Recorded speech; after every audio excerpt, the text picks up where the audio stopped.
Hello, hello, and welcome to episode 57 of the Great Canadian Hockey Podcast. I'm here with my co-host Aiden Sarah, and we are buzzing. You know why? Because we've already hit our stride.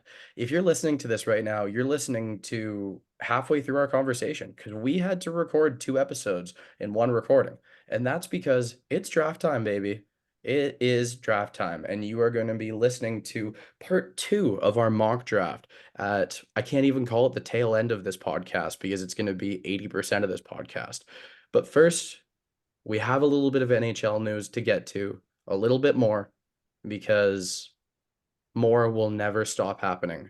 We are hitting the most busy news portion in hockey that we will probably have up until July 5th or 6th. It's just going to be nonstop coverage. It there's going to be things we miss, but we'll get most of it for you. But speaking of my wonderful co-host, Aiden, how are we doing? How are you feeling? Do you feel as warmed up as I do? I feel warmed up, man. Like, yeah. So, as far as the podcast goes, James and I kind of were both away at different times, and then all of a sudden the draft was this week, so we had to get this all together. So once we grind this out, I'll be all good. James, we talked. I remember us talking about the World Cup when it was on. We have a European Championship, man, and that's big for my family and some of my friends to just be over watching soccer all the time. So it's a good time here. I'm happy to be home and yeah, I'm enjoying it so far. How are you?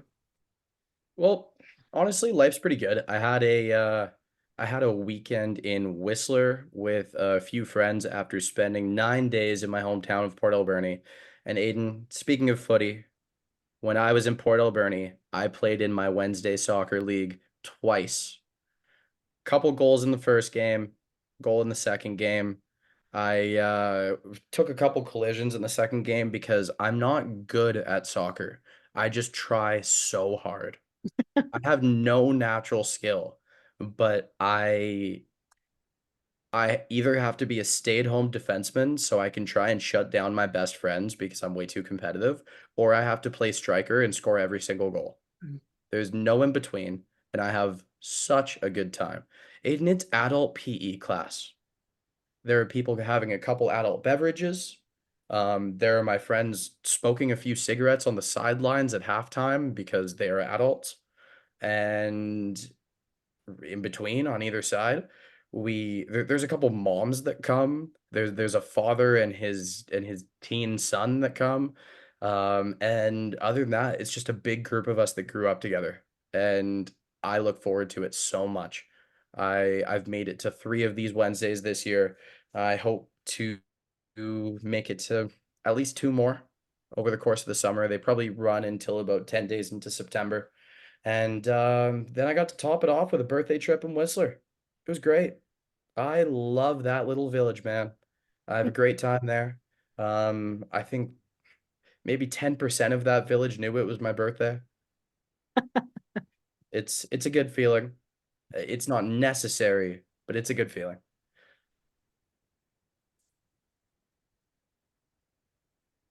That's I can just picture I can picture almost like the 2 hours that had to go by for it to be almost like announced that you are there and it is your birthday. Okay, I can envision how that went. So yeah, we talked on yesterday's episode about the trades that had happened. We obviously talked about the Stanley Cup final, Connor McDavid win the Conn Smythe, couple contracts. But before we get into part two of our mock draft, just two things I want to chat about. So it'll be quick here, and then we'll get to Jeremy. First off is the class of 2024. I'm not talking about no high school graduates. I am talking about Hockey Hall of Famers. They are as followed: Shea Weber, Jeremy Roenick, Pavel Datsyuk, Natalie Darwitz, Chrissy Wendell Poole, David Poyle, and Colin Campbell. James, initial reaction. Datsyuk, that's cool. I love it. I, to be honest, I didn't think I'd see him or Weber in their first year of eligibility. Didn't think that would happen, but it's a pleasant surprise. Yes, we will beat the drum yearly that Alexander McGillney has been snubbed yet again. But you know what? I don't like using the term snub too much because everyone inducted deserves it. Like these people worked for it their entire careers. I love seeing Jeremy Roenick get it. That's been one that's been sitting there a long time. Are there a couple guys that I thought maybe would get there before him? Sure. Are there guys who have been inducted instead of him that I thought he would be inducted before? Sure. But I'm not in charge of this. Neither are you. Neither is anyone with an Instagram account, to my knowledge. So just be happy for the people inducted. It's cool to see. Colin Campbell, I like that one. The guy's been a figurehead in hockey for a long time. He's had a big impact on the league. And I think that was an interesting one. David Poyle, hockey lifer. Great to see. That's the builder category, right? Yeah.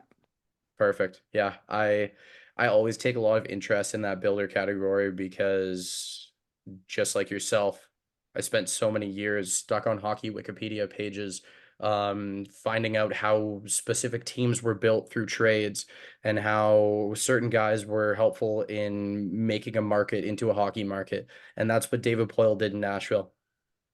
David Poyle was a massive part of the Nashville Predators becoming the staple franchise that they are today. That team brings in money. That team's great to watch, and they are always somewhat involved. So he built a hockey mainstay through obviously not on his own, but he was a massive part of it. So I'm happy with all the inductees. Aiden, is there anyone other than McGillney that you wish you saw? No, I'll just say that Shea Weber and Pavel Datsyuk were two of my favorite players growing up, right? So the little kid in me is pretty stoked to see them go in the Hall of Fame. I think both of them more than deserve it. Pavel Datsyuk, Oh, I got one actually. Rod Brindamore. Rob Brindamore, yeah, I could, yeah. Well, I think, I think there's five guys for me, like five best players not in the Hall of Fame. I'm pretty sure Pekka Rinne was a first year eligible this year. So That feels so quick. yeah, if not this year, then next year. But Pekka Rinne would be on my list of guys that I know either are eligible or just coming. Curtis Joseph is probably up there on my list, but the top three: Alex McGillney, Rod Brindamore, and Henrik Zetterberg. I think that's probably my three that have to get in at some point.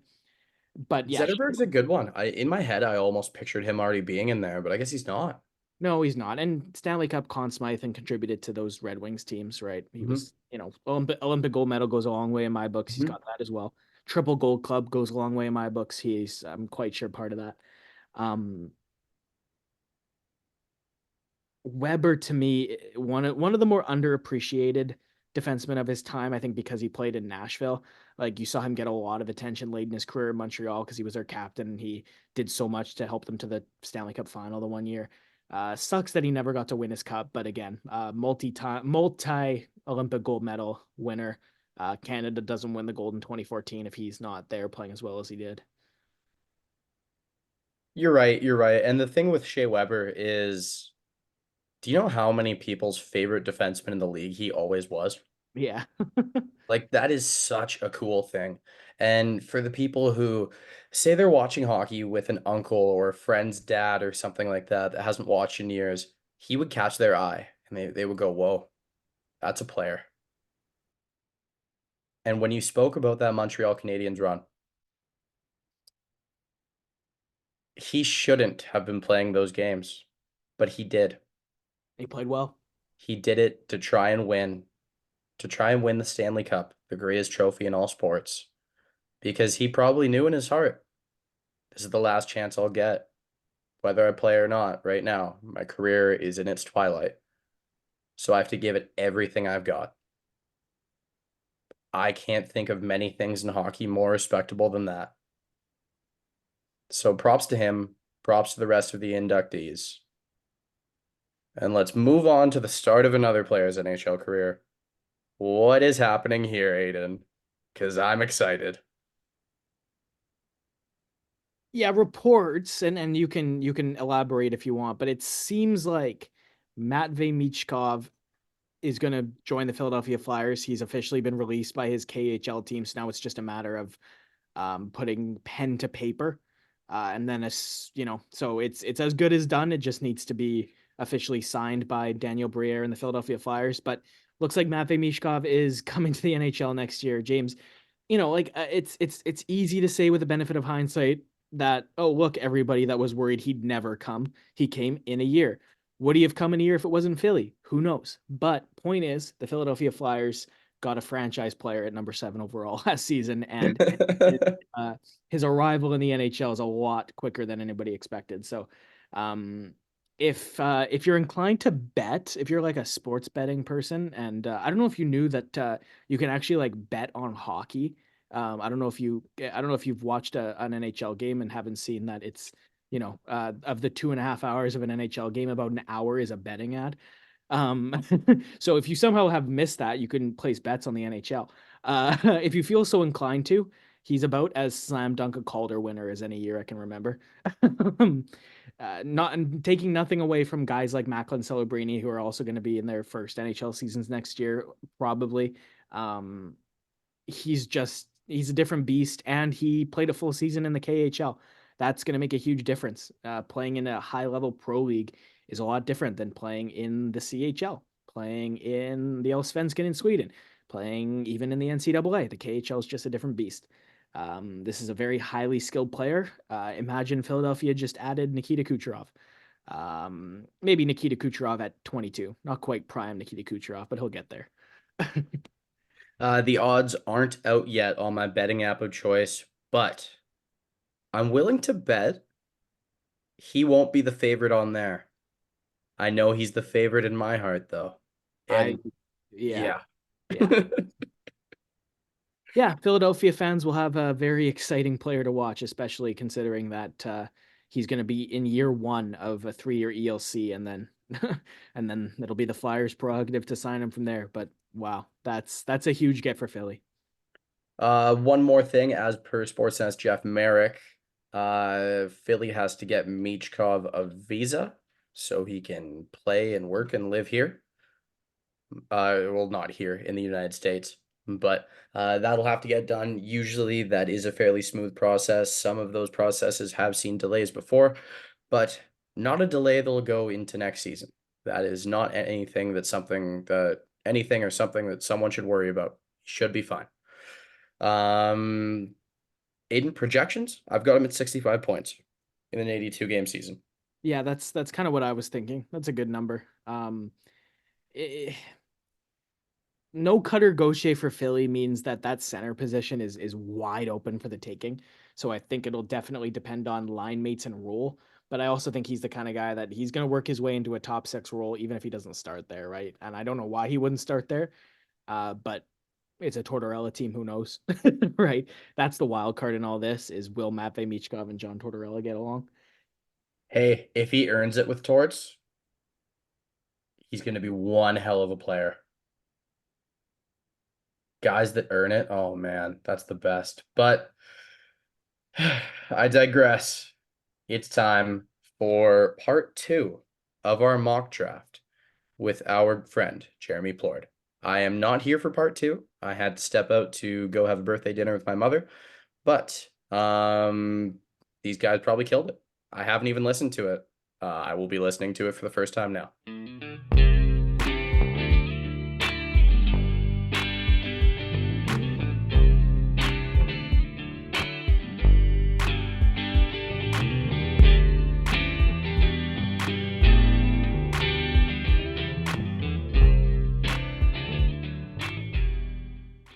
Hi, welcome back, everybody. Our friend Jeremy Plord is on the episode with me. James has stepped out. He was on it before. He's not on it now. So it's just Jeremy and I that are going to tackle the rest of this first round. Jeremy, I'll ask for your top 10 picks. What have you done so far? Because if you guys hadn't listened, our last episode was part 1 of our draft special here with Jeremy, where him and I both went through our mock drafts. Let's say if I were the GM mock drafts, and we did our first 10 picks. So we're going to start at 11, but Jeremy, I just want you to recap your first 10. Right. So obviously it starts with Macklin Celebrini. We're all pretty happy with picking him at first overall if we were the San Jose Sharks. At two, I'd go for Ivan Demidov for Chicago. I think he's the best player available far and away.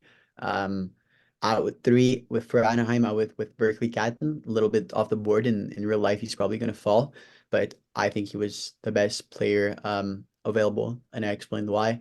Same thing for the fourth overall pick with Steve William, another player who's probably gonna be picked a little later in real life.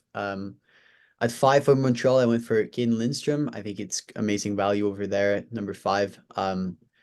At six, I went for Beckett Seneke, a guy who I've always adored. I'm pretty confident he's going to be an amazing player in the NHL. Also, just fits the Arizona slash Utah what they value for prospects. At seven, I went for Sam Dickinson, amazing player. I think he has a lot of different outcomes. He could be in the NHL, high floor, high ceiling guy. Um, at eight, I went for Tisha Ginla, an amazing player that obviously has a legend for as a father in terms of hockey player, and you can see on the ice every single shift he gives his all. At nine, I have Artem Levshunov, a little lower than most people have him. I explained why, but I still totally like the player, appreciate the upside. And if you really wanted to pick him at number two or number three, I'd be okay with it. Uh, and lastly, at number 10, I have Trevor Connolly, a super high skilled player, amazing, amazingly dynamic, and just overall the offensive input he has is amazing. It's great. I'd be happy picking him at number 10. So my top 10, likewise, Macklin Celebrini at number one to San Jose. Ivan Demidov is number two. I again, Jeremy and I are in agreement that those are the two best players in this draft, and Celebrini and Demidov, their ceilings are pretty comparable, right? I totally think Celebrini's floor is much higher than Demidov's, but if both players become the best versions of themselves they possibly could be, you're not looking at a huge difference between those two guys. Number three, much like Jeremy said, he's got Artem Levshunov a little bit lower. Maybe I got him a little bit higher than some people, but he's at my number three to Anaheim. Number four, I think Columbus adds Caden Lindstrom, the big 6'3" center from Medicine Hat. Number five, that's where I have Iginla going. Ty Iginla is going to go to the Montreal Canadiens at five on my draft board.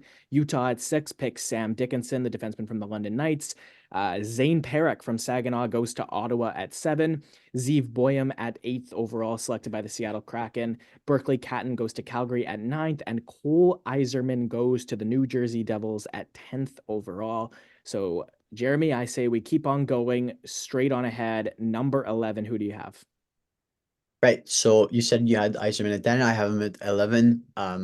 Amazing player. I think his playmaking came a long way this year. Earlier in the year, he was very scary because aside from that big, amazing, like world-class shot he has, it was kind of a bit underwhelming. But I think his skating, the way he brings the puck up the ice in transition, his physical game, his playmaking has really come a long way overall this year. And I mean, just the way he can pick a corner and just absolutely snipe it consistently in uh every different type of shot everywhere on the ice. That's a solid base, and I think he made a good job as rounding out his overall game this year. At the 11th pick overall, I definitely pick him. Which team selects at the 11 overall again? We have Buffalo. Buffalo. Sure, why not? I add another highly skilled guy. They've got Matthew Savoy and Zach Benson. They've added in the last 2 years. Why not add Iserman, a guy who's much different to Savoy and Benson. He's a goal scorer, unlike those two. But I think just adding him to the prospect pool at 11, it would be a good idea. If I were them, I would do it. I went a little bit of a different direction for the Buffalo Sabres at 11. I have them picking Konsta Helenius, the center out of Finland, 17 years old right now, 5'11", 181 pounds.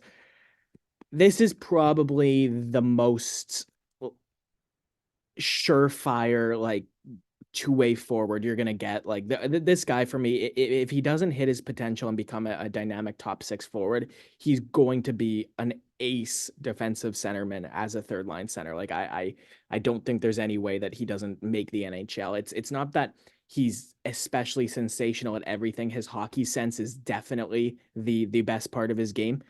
He's a very, very smart player, but the physical attributes, it's not like he doesn't have Cole Eiserman's shot. He doesn't have Demidov or Beckett Seneke's hands. He doesn't have Trevor Connolly's speed, but his smarts and his ability to play both sides of the puck are going to make him a very, very effective NHLer. And Hellenius can be slightly divisive just because, like I said, he's not overtly flashy. He's not a super productive player, but in a pro league in Finland with Jukurit in the Liga, he had 36 points in 51 games, and as a 17-year-old first year draft eligible player, that's a very, very good number to have. He's really creative. He is a good skater. He can be shifty. He's not like a shot out of a cannon in that straight line sense, and his four-way mobility isn't at the same level as some other players, but it's definitely not a liability for him. And for me, this guy has enough going for him that for the Buffalo Sabres, who, like you said, have this pantomime of very highly skilled forwards and all these guys that could be these top line offensive producers, I think picking up a Hellenius at 11 is almost a dream for them, because you have this surefire, all right, no matter what, this guy is going to make an impact on our team. Number 12, Philadelphia Flyers. Who's on your list? It seems like I follow your picks, just one pick behind, so I'm gonna go with Elenius again. You've talked about him very well, very good analysis. But just to continue, Helenis is his attention to detail is amazing. It's one of the best in the draft.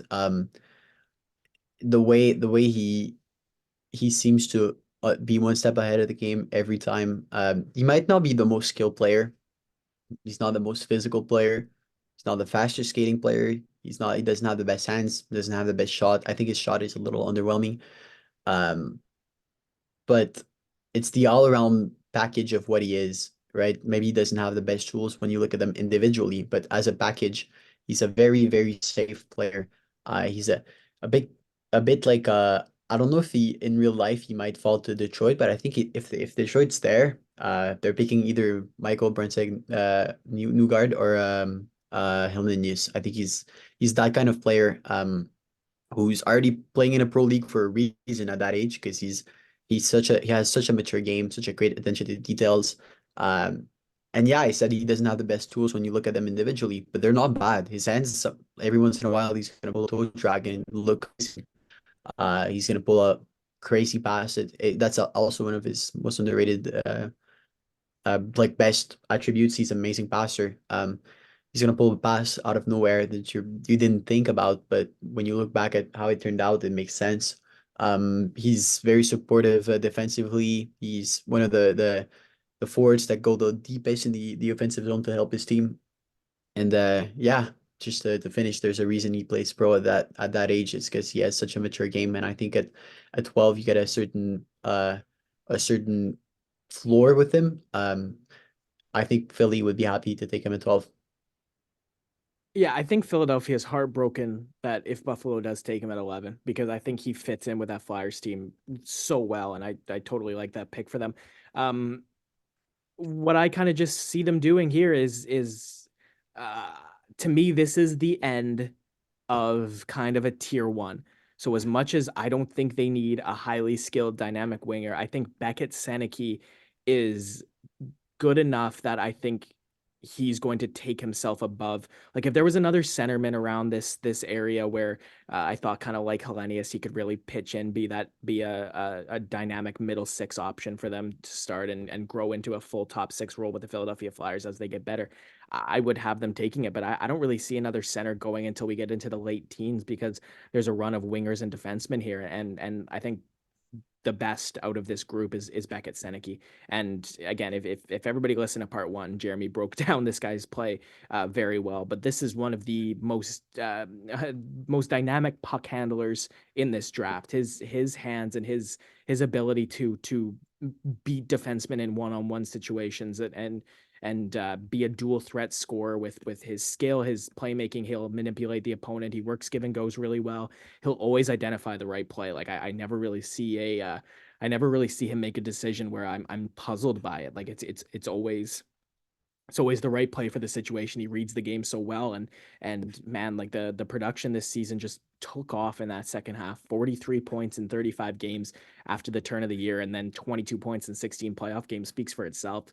He's great in transition. He's really good defensively as well. Like for a winger, he's a big guy who's got some skill and can make plays, but he's always in the right spot in his own zone. He's responsible, and he's kind of the whole package of a winger. And again, I'm talking about him so highly. Probably should be in my top 10. Like that's every time I look at this player, that's what I think. And at the end of the day, there's just, there's going to be guys that to me just fit in with teams a little bit better, but pure talent. This guy's a top 10 prospect. I really like him a lot. Number 13 is the Minnesota Wild. What do you have Minnesota doing at 13, Jeremy? At 13, I have a highly controversial player who could go anywhere in this year's draft. Probably going to be lower than this, but I have Adam Juracek at 13 overall. Um, Juracek is a player who I think if he was not injured and if he played in the CHL would be in quite a few top five lists. I absolutely adored the way he played in Czechia and U20 level. It was silly. He was insanely confident, insanely agile.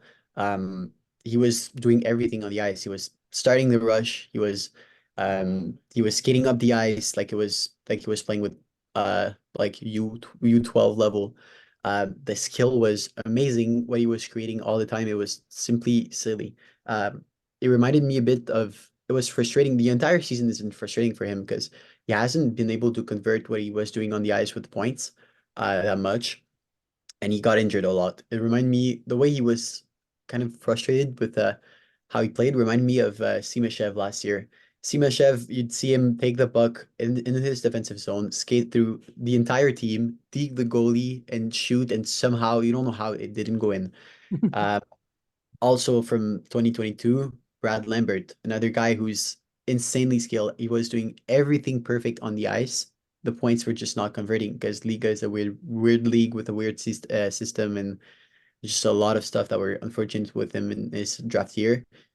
He fell to number 30 and currently is making people look silly. He's developed so well this year, taking such a nice step forward in his development. I think Juracek is yeah, obviously if he doesn't get injured and if the injuries that he has sustained aren't too bad, that we really hope. I think he could become an amazing number one defenseman. The upside is insane. The passing skill, the skating. He's tall and he's unbelievably shifty. Protects the puck so well. He's able to activate in the offensive zone, go deep, look for passing lanes in high danger areas. The only thing I wasn't too sure with him also was the way he the way he defended. I didn't really like. He was pretty aggressive, kind of like with I talked about with Levshinov. He when he defends the rush, he just like super aggressive. And he didn't really have the best defensive coverage, but I think the offense definitely puts up for it. We'll see how he develops, man. He's such an interesting player. I think he could fall so far in the draft, but I have him at 13. I'm confident there. If I were Minnesota, I would pick him there. When you started talking about your player at number 13 without saying the name, and you talked about the divisiveness and the the controversy around where this guy's going to go and the fact that people are going to have him higher, I was almost 100% sure we had the same player here because everything you said about Adam Juracek, I could say about Anton Salayev. That's who I have going to the Minnesota Wild at number 13. Um, the tools that this guy has at his disposal in terms of the physical size and skating ability is off the charts. This is a 6'7", 210-pound defenseman from Russia who is one of the hardest hitters in the draft, probably the best neutral zone defenseman in the draft, one of the best shutdown defensemen in the draft, and his straight line skating and four-way mobility is right up there with almost everybody else. But he's not very good with the puck on his stick is probably the biggest knock I have on him. And then the other is he often he'll often run out of position to make hits, and you know, like again, I watched Nikita Zadorov in Vancouver just be almost an electric player, where that was my big knock on him coming in, and he figured it out. But uh, you gotta you gotta be more defensively responsible than he had been, especially at the highest level.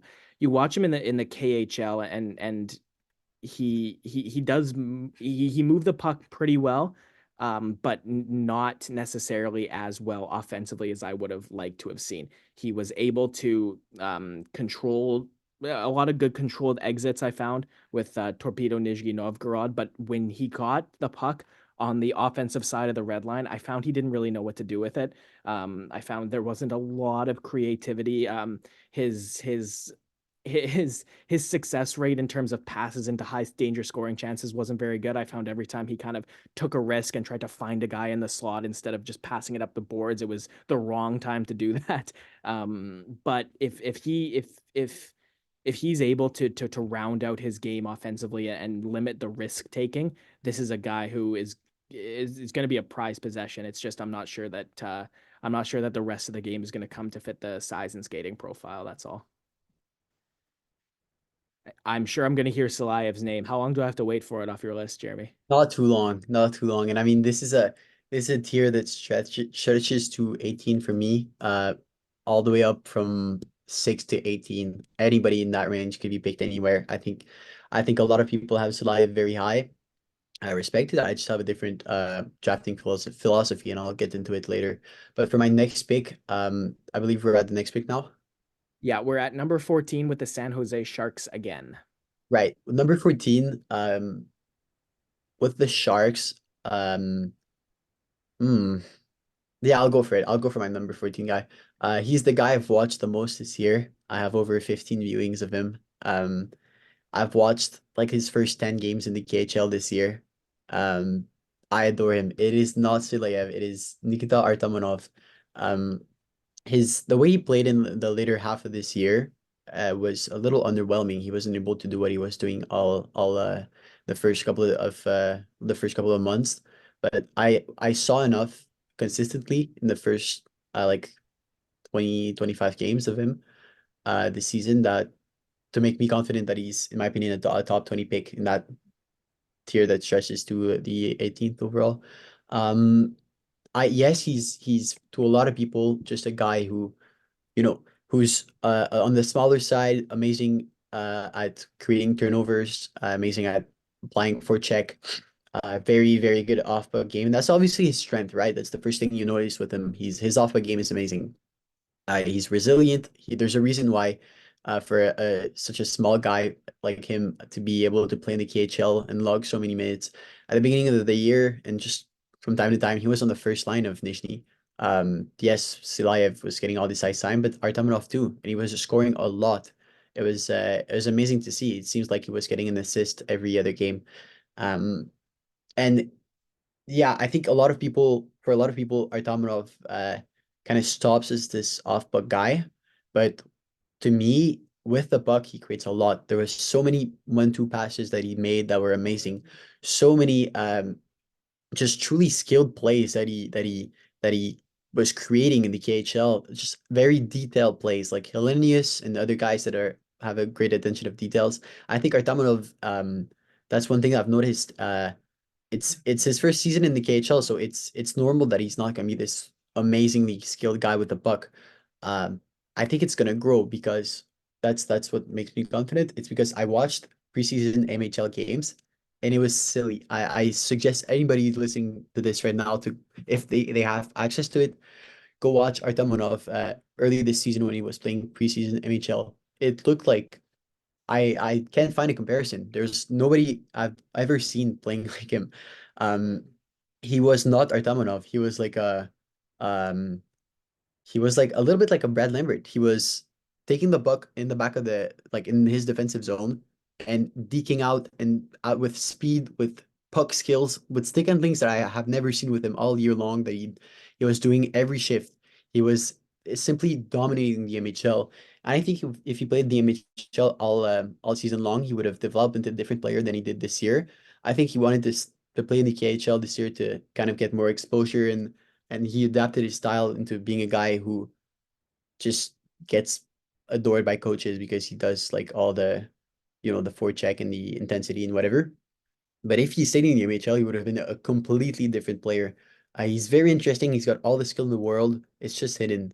And I think if you're patient with him, if you know what you're getting out of him, if you talk to him and say, please, like you've got the skill, show it more and more. Don't be scared. I think he has insane ceiling. And yeah, that's how I have at 14. Worst case scenario, he becomes a second, third liner. That's still not bad.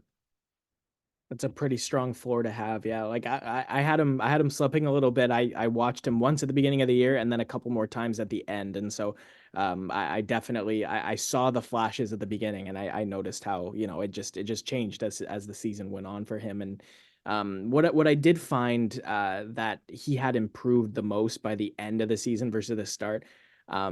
It seemed like when things weren't going his way, he'd almost turn everything into this like it had he kind of stopped using his teammates. He stopped doing those right things, like you said, and he turned everything into this one-on-one battle, right? Even when it shouldn't have been. He'd try and take guys on one-on-one. So I just think a little bit of a mindset shift has to be instilled into him. But you know what? It was kind of only when his team was struggling that he did that. When things were good, I never found that he was overhandling the puck. My number 14 to the San Jose Sharks is a guy that you had a little bit higher. It's there's no denying that Trevor Connolly is one of the most skilled, talented players in this draft. It's not simple with him, right? It's not. Many NHL teams are aware of a couple personal problems he had off the ice. You touched on it already, Jeremy, that it was the United States who had the the U18 World Championships in their hands, and Trevor Connolly with an unnecessary headshot in the third period to a guy that was defenseless and didn't have the puck. He got 5 in a game, and Canada won that game. So that's, I think, going to deter teams from taking a chance on this guy in the first round. But for the San Jose Sharks, you've got Macklin Celebrini at first overall. You've got about the safest pick you possibly could. You've got a bona fide slam dunk superstar on your team already. And I think when you have that, I think rolling the dice on a guy like Connolly is it's a good idea. You look at the players they already have in that system. You have Macklin Celebrini, Will Smith, and William Eklund adding this dynamic, fast, skilled forward is it's a good thing. Connolly can problem solve on the ice and find creative ways to get the best out of every situation. That's probably what I like the most about him offensively is the way he can kind of get that puck and be creative, be dynamic, and it doesn't need to just be it's not a one trick pony thing with him. He can kind of attack you in any way. Great hands. His edge work is really good. His mobility. Only big thing that stands out with me is the work ethic defensively isn't there. But he's a winger, so it's not quite as important as if he was a defenseman or a center struggling with defensive work rate.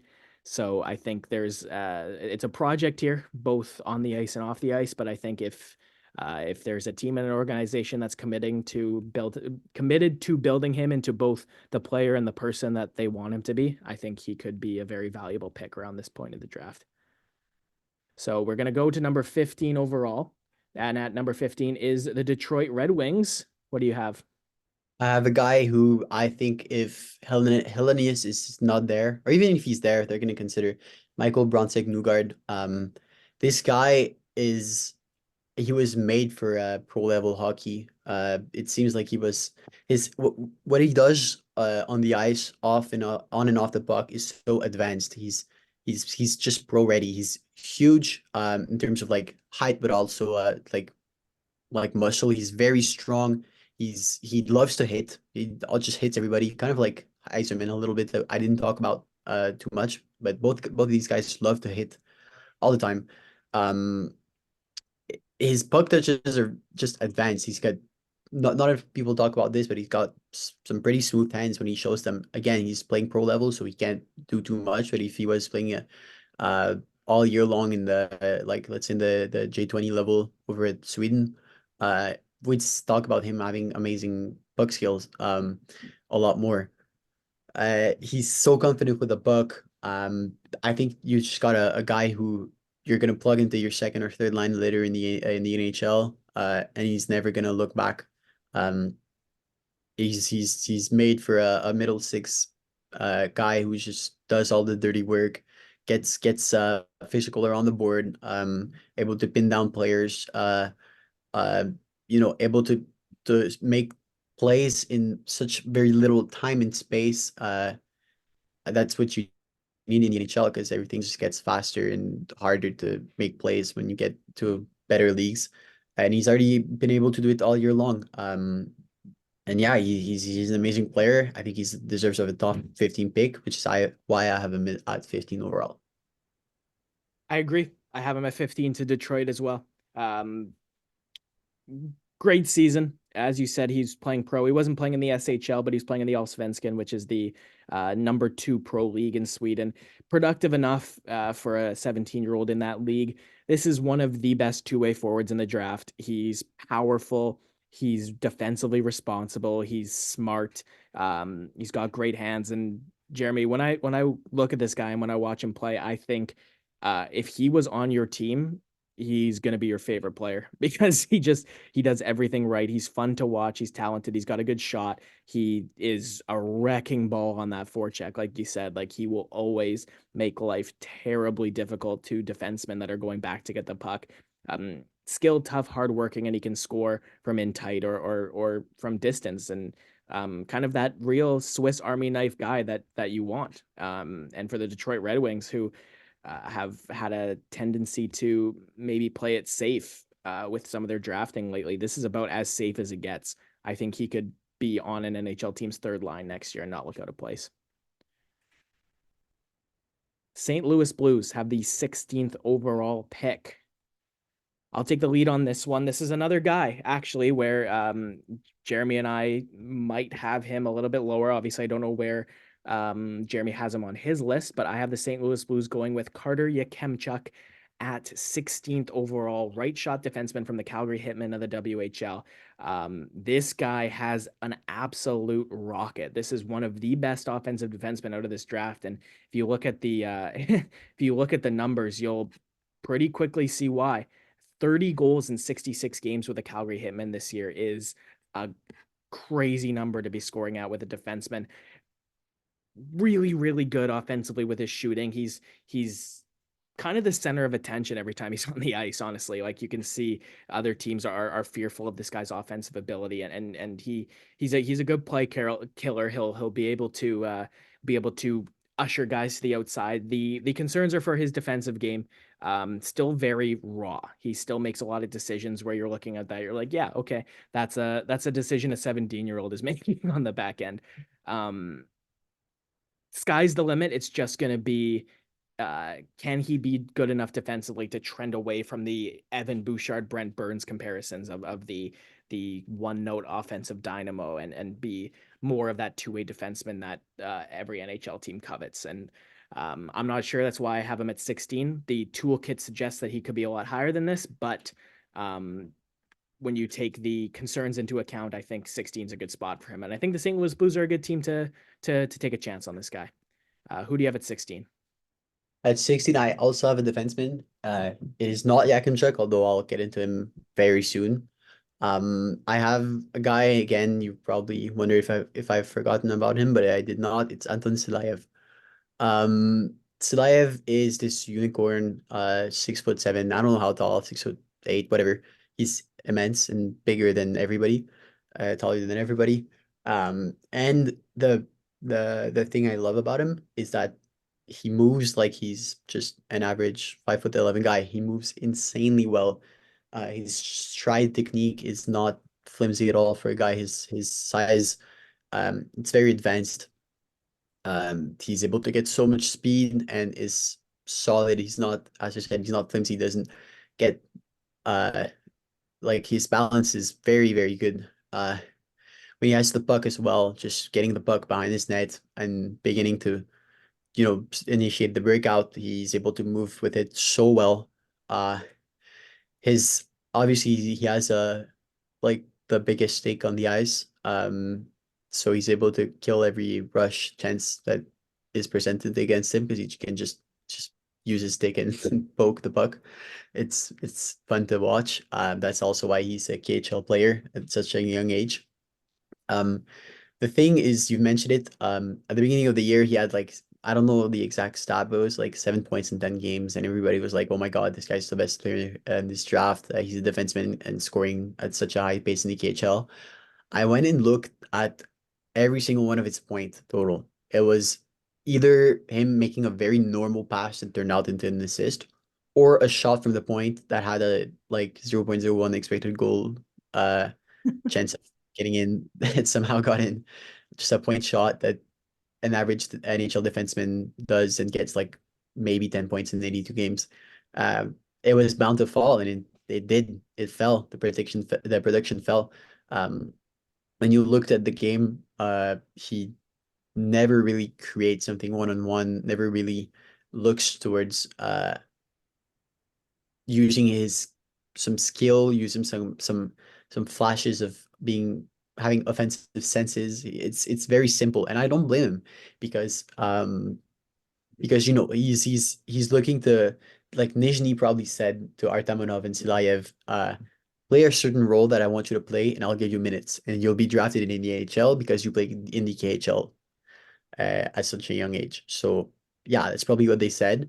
They told Tamanov, Kobe, this forechecking pesty guy that nobody loves, like that when the defenseman lifts his head up, they're unhappy to see. And they told Silayev just be this very reliable, big defensive defenseman. I don't want you to take the puck and do something offensively because that's not your role. Uh, and I watched Artamonov be this guy in the MHL that had such a high ceiling. Silayev, I didn't. I've never, there's not like I've never seen him this year do anything offensively. Uh, it seems like he's going to be maybe a top 10, top 5 defensive defenseman in the NHL. And if you value that a lot, pick him as high as you want. I don't mind. I totally understand. But when you look at defensive guys, defensive defensemen in the NHL, they're so easy to get. I mean, Dallas got one of the best, in my opinion, one of the best defensive defensemen in this generation in Chris Tanev, who is insanely underrated.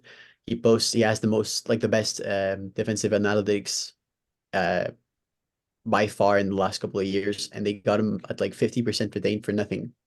I think when you draft, you want value. You want these offensive leaning guys that help you build something that you can't really pick, you can't really trade for in the NHL.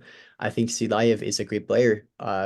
He's amazing. He's unique. His toolkit is very nice, but his game is a little simple. I think I'd be mostly comfortable drafting him towards the after my top 10. I have him at 16, but yeah, it's about the range I want him. So that's the guy I would pick for 16 overall. At 17, we can already get into it. I have Carter Yakimchuk, who you just talked about. Again, he's a very, very different player than Anton Silayev.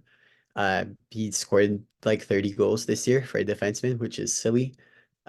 His shot is amazing. It's heavy, it's powerful.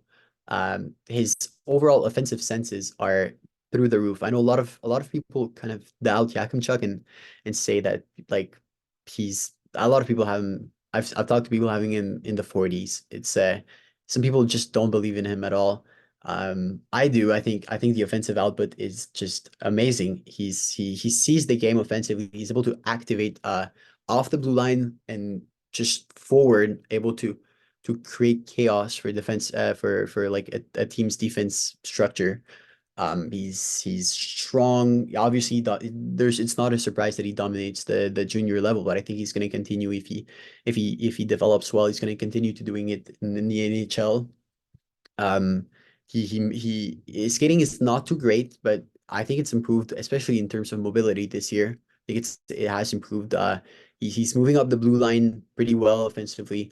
Um, and the problem I have with him, why I have him so low, I know a lot of NHL teams probably will pick him. I think he's going to go top 10, but I wouldn't do it. I think at 17 it's more fair because defensively it's rough, man. There's not a lot of stuff to like. Obviously the tools are there. He's big, he's strong, He can be physical, but the defensive coverage, the his ability to defend the rush against very skilled and fast guys, I think it's going to be a problem in the NHL if he doesn't fix it. He can fix it. He has all the tools to do it, but it's very raw. As you said, you mentioned that his game overall is very raw. That's why I have him towards 17. So yeah, you talked there about your 17th pick being Yakemchuk and why you had Salayev dropping to 16, and that is when you are drafting at the top of the draft, you want to find players that you can't find in any other way. But once you get past the 15, 16 mark for me, that's when you go with players with high floors, players that you want to say, okay, well, are they going to be a top line player? Maybe not, but I think this is going to be a very effective middle six forward for us for years to come. I think Michael Brandes Nygaard is an example of that, as is my selection here for the, let's see, it is 17th overall, which means that the Washington Capitals, and it's a Washington team that is building for the future now, and I think Michael Hage is the guy that they take at 17 to help build for the future. Again, he doesn't do much sensationally. I think he's an excellent transitional forward. He does very, very well getting the puck in his own zone, control exit, control entry, and you switch from defense to offense in a matter of seconds. His skating is good, not great. His shooting is good, not great. His passing is good, not great. The puck handling is probably the best part of his game, especially as, like I said, he's a great transitional player. So the puck handling and the dekes and the inside drives all kind of come with being that transitional player. He scored 25 goals in the second half of the season, and the fact that the thing that I like the most about him is there was a night and day improvement from the beginning of the season to the end of the season. And I think when you're looking at prospects, the best thing that you can look for in terms of how they're playing, how they're improving, is just the upwards trajectory. And I think nobody kind of had that upwards trajectory in the same consistent manner that Michael Hage did, because it wasn't just pieces of his game that got better. His whole game got better. He got better defensively, he got better offensively, and he became a better playmaker. He stopped relying just on his skill and his speed and his ability with a puck on his stick to create chances. Instead, he was using his teammates more. He was seeing the ice a little bit better. And again, you're looking at a team like the Washington Capitals. I think a solid projectable middle six center is a guy that you want in your cupboard to step in when the team's ready to compete. And I think that gives Washington that player at 17. 18, we're back to the Chicago Blackhawks, who we both had taking Ivan Demidov at second overall. Who do they take with their second pick? 18 is the end of my big tier that stretches through 6 to 18. And when you're gonna hear his name, you're gonna understand why I think he should be drafted. He could be drafted at 6, and I wouldn't say a thing. Why he could also be drafted at 18, and that's where I have him. Zain Parekh. That's the last guy that probably everybody wants me to talk about, because he's lower on my list than pretty much every other list. Zain Parekh is amazingly skilled. He moves so well. He's such a great skater. He has this sense of just scoring. I think he scored 96 points. I think that's the total. He scored an absurd amount of points this year. It was record base, honestly. With that point total, if you showed me, just without showing the name, just the point total, telling me if he's a defenseman and playing in the OHL, it seems like a lock for top 3 any other year. And that's why I think if you really want to pick him high, go for it. I see why the ceiling is so high.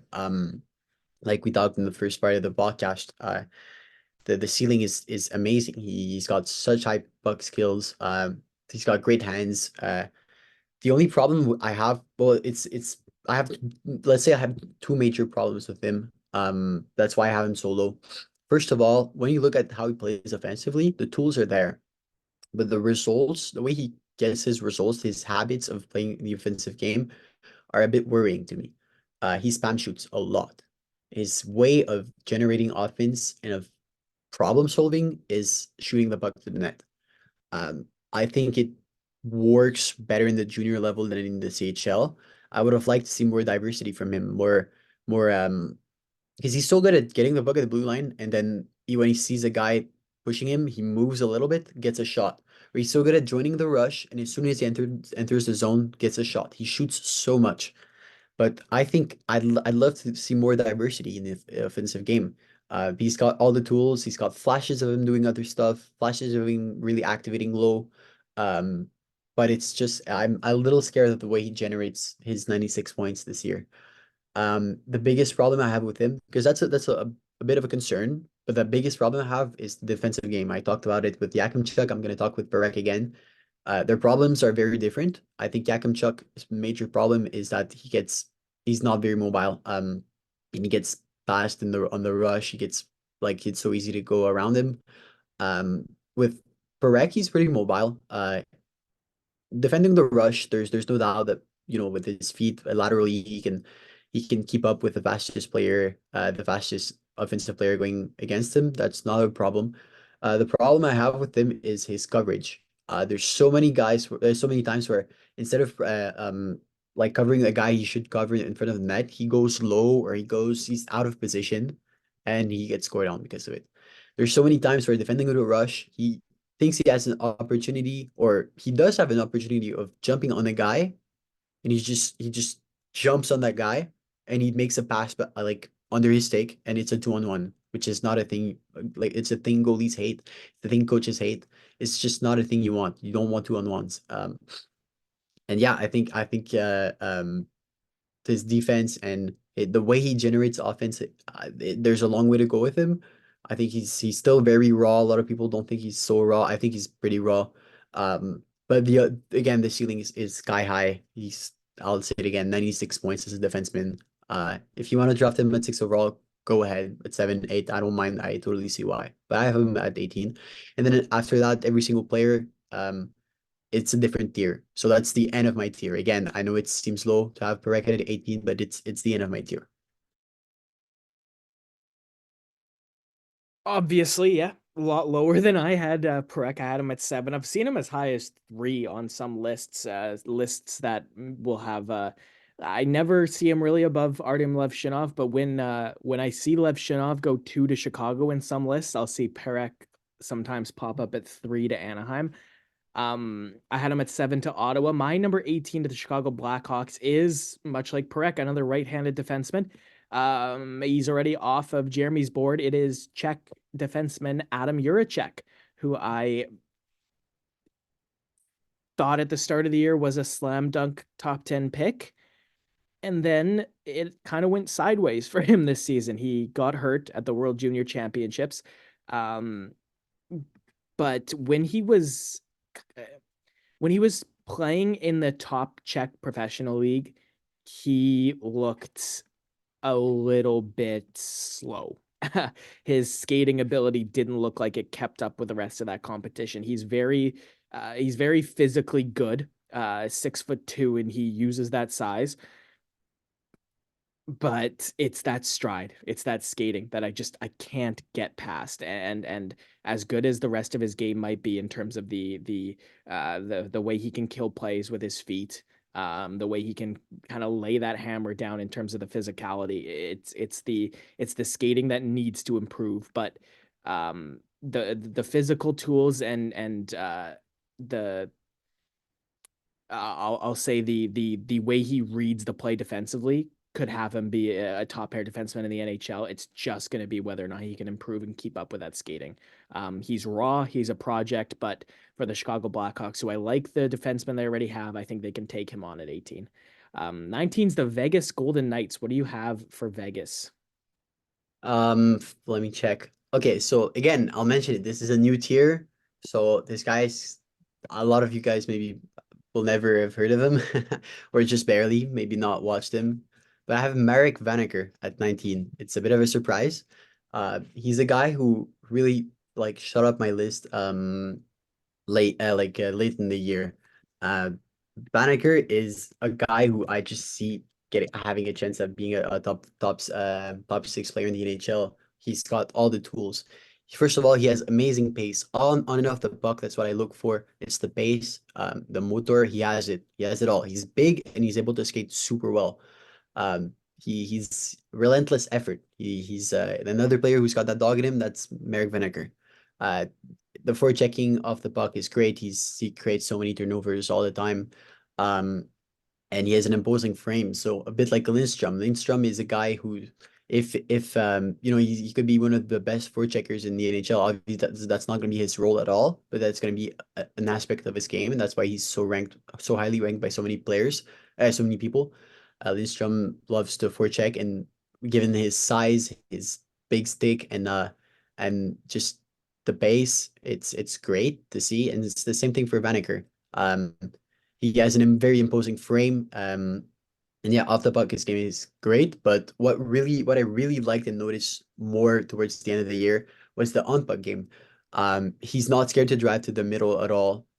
He's so good at carrying the puck with the speed he has. He's able to get his shot is very underrated, but mostly he's a very good passer. That's what his game mostly is.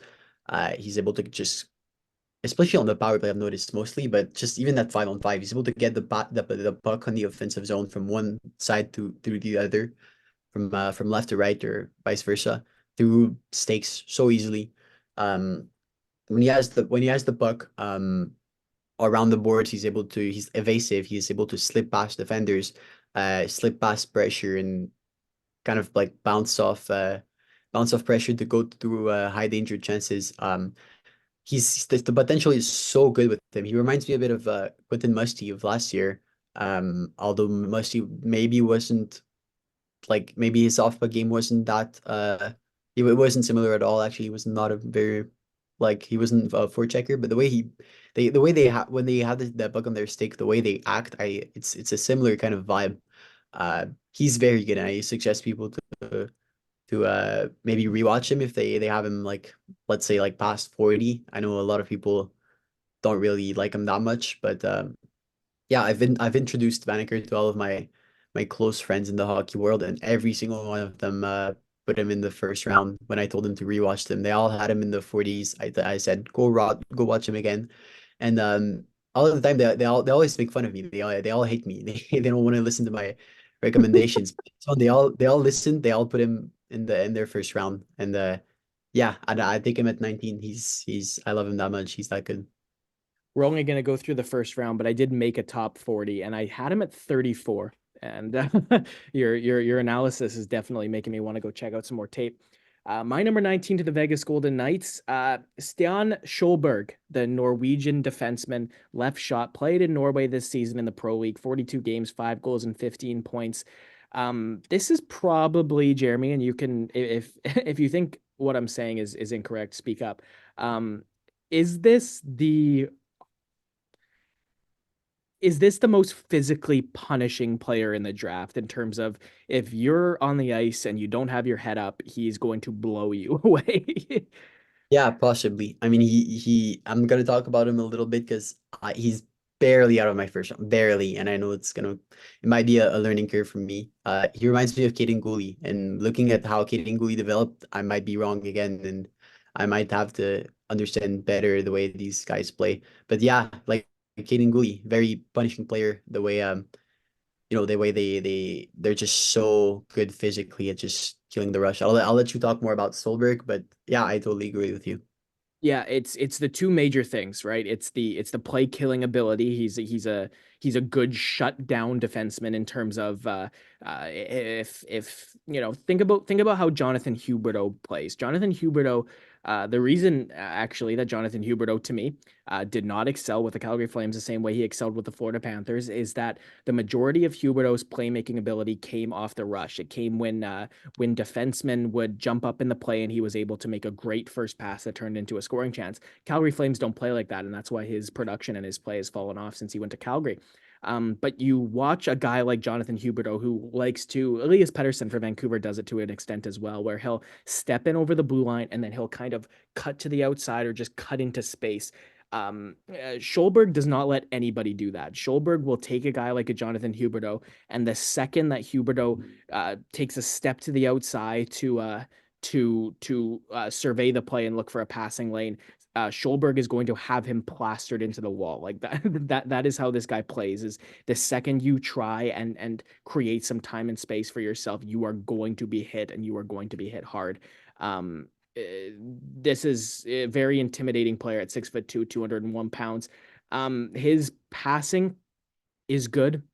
I didn't mind his shooting in the film that I saw. It was just I didn't like his transitional play with the puck. He takes a lot of risks when he gets the puck in his own zone.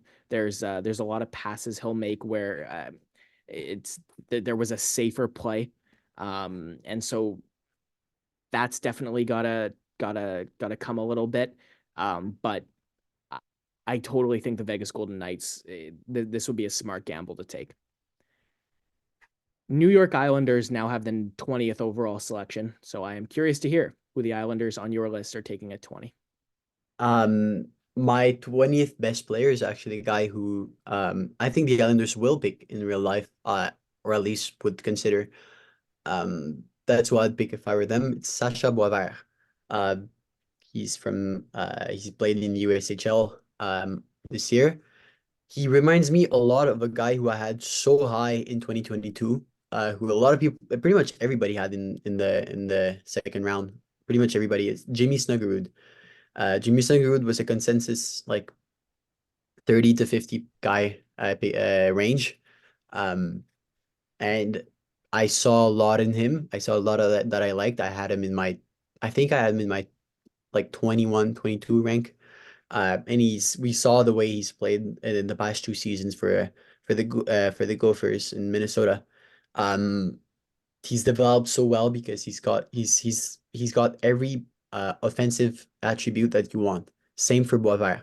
Boisvert has a very underrated shot. It's such a good shot. When you see him get that shot in, the only problem I have with it's not super accurate, but it's powerful, and sometimes he makes it work, and it looks like he's just a born sniper.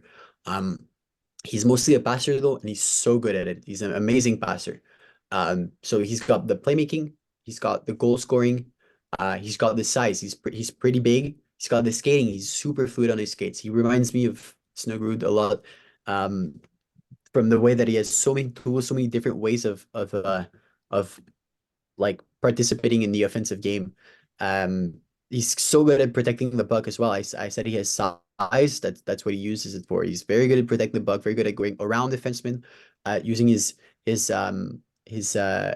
reach to kind of get the puck away, protect it as much as he can.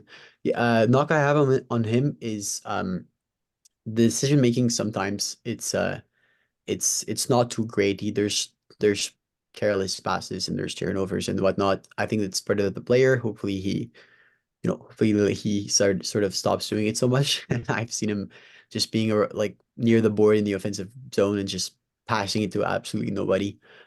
He should scan more. He should have his setup more. But the way like the tools he has are amazing. I think you've got almost a surefire. I'll be conservative and say bottom six, but like it seems like it's just a middle six player, typical middle six player that you have in the like 20-25 range. I really love him, and I think at 20 for the Islanders, it's a guy who could very well help them rather soon than later. I think I'd still keep him probably like at least 2 years to develop, but I think he's gonna fit well for that squad in the Islanders. That's the guy I would pick. This is pick 20, and only 3 times before this have you and I had exactly the same player in exactly the same spot. It was the first two, and then it was Brandes Nygaard going to Detroit. But here's number 4, because I also have Sacha Boisvert going 20 to the New York Islanders. The one thing you said, and I wrote it down because I agreed with it so much, was Boisvert's ability to participate offensively in any way. His kind of arsenal of passes that I've seen him make in tape is kind of unbelievable. Every highlight where he's got the puck off the rush, he's making a different kind of pass, and it's kind of like you said, like sometimes they're not they're not high percentage plays, but the way he can oftentimes find sticks, find guys through bodies, through clogged up passing lanes. He has a great saucer pass on his backhand as well. That was the one thing I noticed in a lot of highlights, was how well he passed the puck on the backhand. And like you said, it's a powerful wrist shot, a powerful one-timer, makes him kind of a threat from distance, but he's also 6'2". He's good in front of the net. He's a good power forward. The one thing you didn't say about him, he would be a top 10 player if he was an above average skater. Not only is he not an above average skater, I would go so far as to say he's an extremely below average skater, and that is probably what is going to hold him back. He played in the USHL this year, as you mentioned, with Muskegon. I am very, very curious to see how he plays at Nodak next year. It's going to be how does his skating ability hold up at a much higher level with older and higher level competition. I think next year is going to be the biggest in his development curve. But for a New York Islanders team that, again, are kind of in a spot where I think this group is this group's competitive window has come and gone. I really love the idea of snapping up a surefire middle six centerman at 20. 21 overall goes to the Los Angeles Kings. What's your 21? And 21 is a guy who can have some similarities in the way I project him with Boisvert. Although he's a better skater. I think Boisvert is a fluid skater, but I agree the speed maybe isn't there, and there's some stuff to, you know, improve for sure. But Emil Hemming, he's an amazing skater. I don't think people talk about it enough. That especially the speed with Hemming. Um, it's even more fluid than Boisvert, a lot more fluid than Boisvert when I visualize it. The way he gets the puck and just enters the blue line in at pro level, like it's nothing. Well, actually even more in junior, obviously, because that's how it works. But like, he's just such a good skater with the puck. That's what I love seeing. It's obviously good to see like north-south guys that are good at forechecking, and once they get the puck, but that's the problem with them. Once they get the puck, they kind of slow down because they're not super comfortable with doing everything at high speed with a puck. That's some stuff like that spooks me away. I mean, it's not the case with Hemming. He's so good with the puck at making plays at high speed. It's not all the time, but when he does it, it's truly impressive. Um, his passing, his playmaking is his main strength with the puck. He's such a creative passer. Again, one of these guys that once they make a pass, they take a decision with the puck. I'm like, I don't know what you're seeing in this, and then I watched the whole play, and it turns out to be such a good decision that I didn't see. Um, I mean, he's one of those guys. The problem that a lot of people have um, with him is that the consistency maybe isn't always there. Um, and the upside maybe isn't there as well. But you know what? When I talk about my tiers, Boisvert and Hemming are guys like in the next tier below, where I get that there's maybe not too much upside there. They're more towards like the middle six, bottom six guys. Emmy is one of those guys. I think he could be a very good second, third line center. There might not be the upside, and there might not be the great off puck game, might not be the consistency. But man, when the flashes are amazing, I think he's a very underrated guy. That's the guy I would have at 21.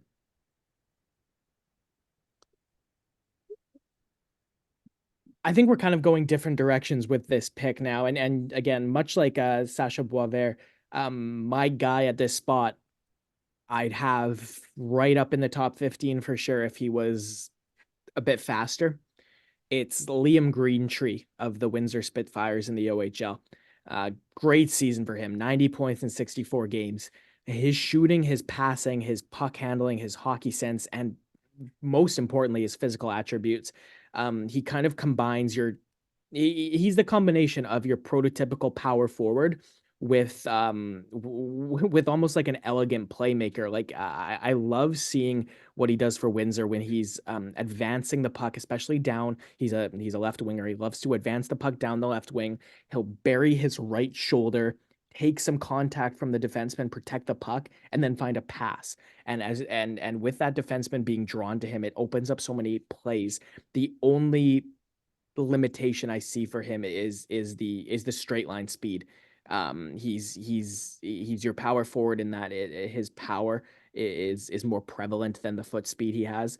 But for me, on a Los Angeles Kings team that are filled to the brim with center depth, like that top three centers that they have on that team are going to be there for a while longer, even with Anze Kopitar's age getting up there. I would love the idea of a Liam Greentree playing beside a Philip Deneau or a Quinton Byfield. Greentree and Byfield on the same line would be an absolute problem for NHL defenses because both of them are just so physically punishing. And for me, Greentree, I'd like to see him maybe throw a little bit more in the form of body checks, but his offensive arsenal is very good. He'd be a higher pick if he was a little bit of a better skater for me. 22 is the Nashville Predators. Who do you have? I have a guy who maybe I think will fall on draft day, given just the type of player he is. NHL teams usually tend to not pick those guys maybe as high as they should. I have Andrew Basha of Medicine Hat Tigers. He's a guy again on the smaller side with a very good base. I love the way he skates, the way he moves around on and off the puck. Um, the main thing with him is his creativeness and the skill he has when he when he has the puck, when he gets the puck in the offensive zone, what he can create, what he can do. It's great. He has manipulation skills with his feet. He's agile, also mostly with his stick. Great passer. He, in my opinion, has it's the shot isn't powerful, but it's pretty accurate. I think it's underrated.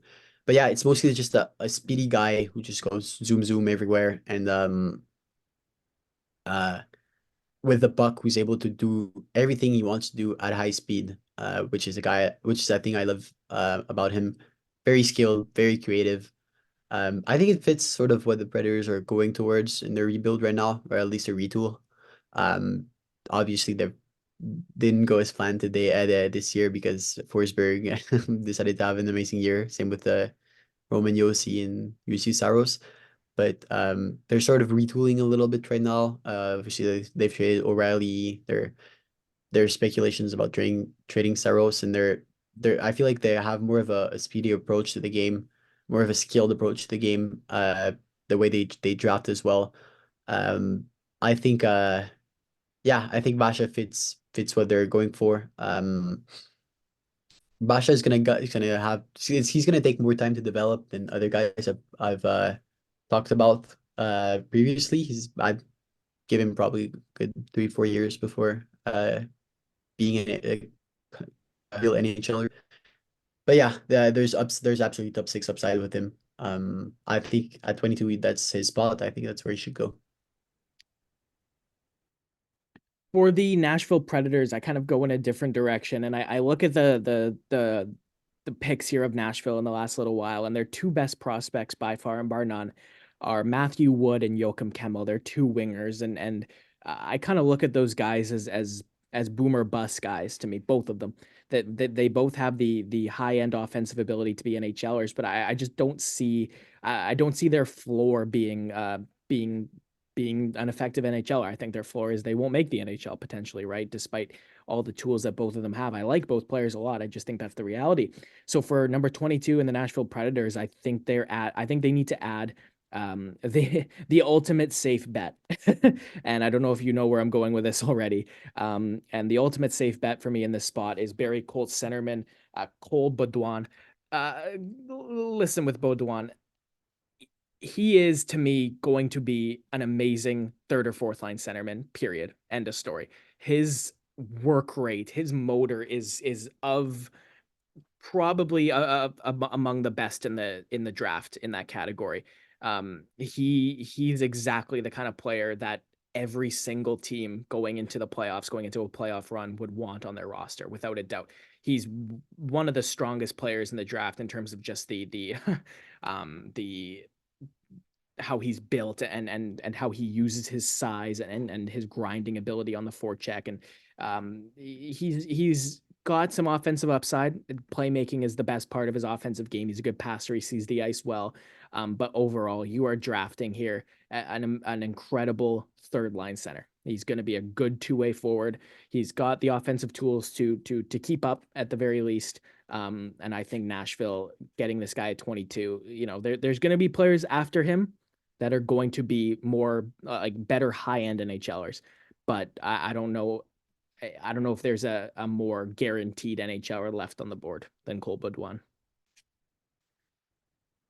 23.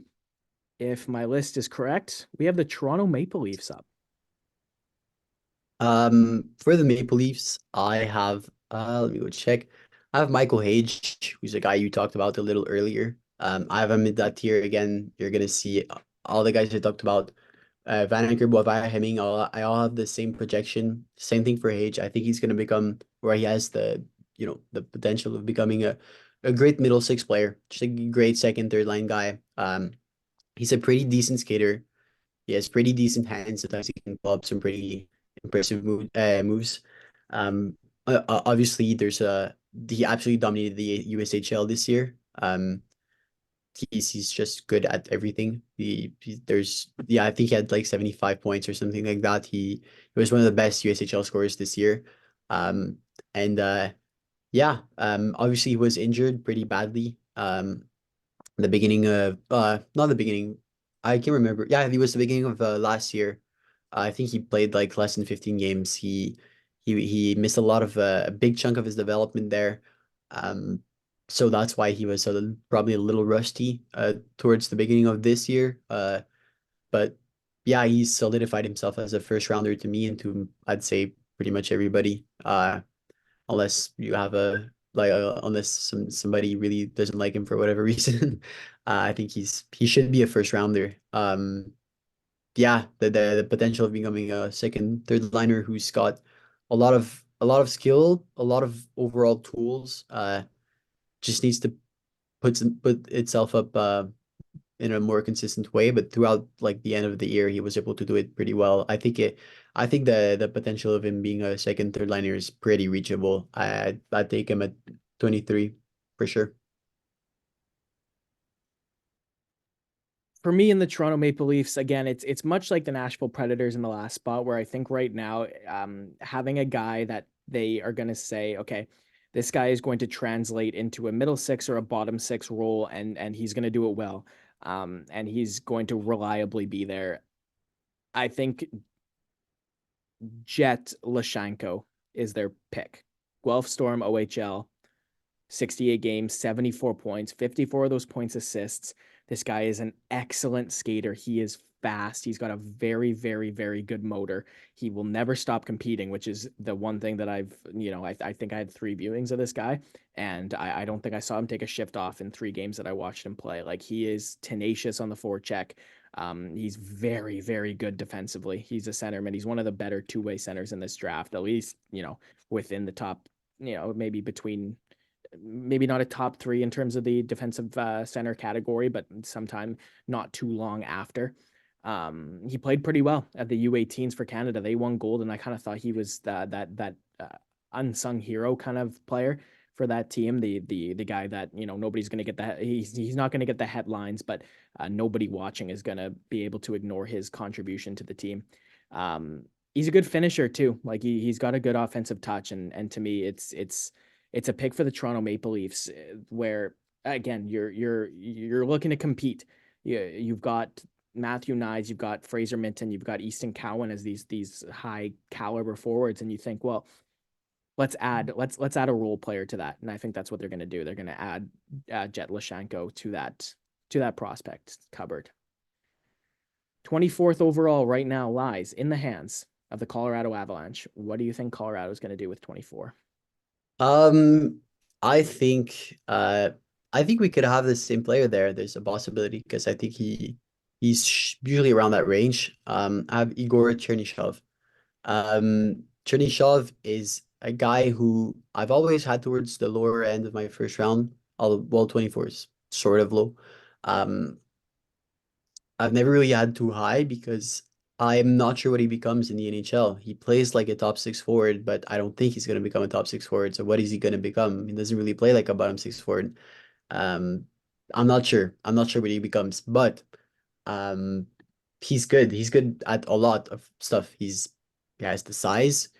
He has a pretty explosive stride. He can manage to his acceleration is pretty good.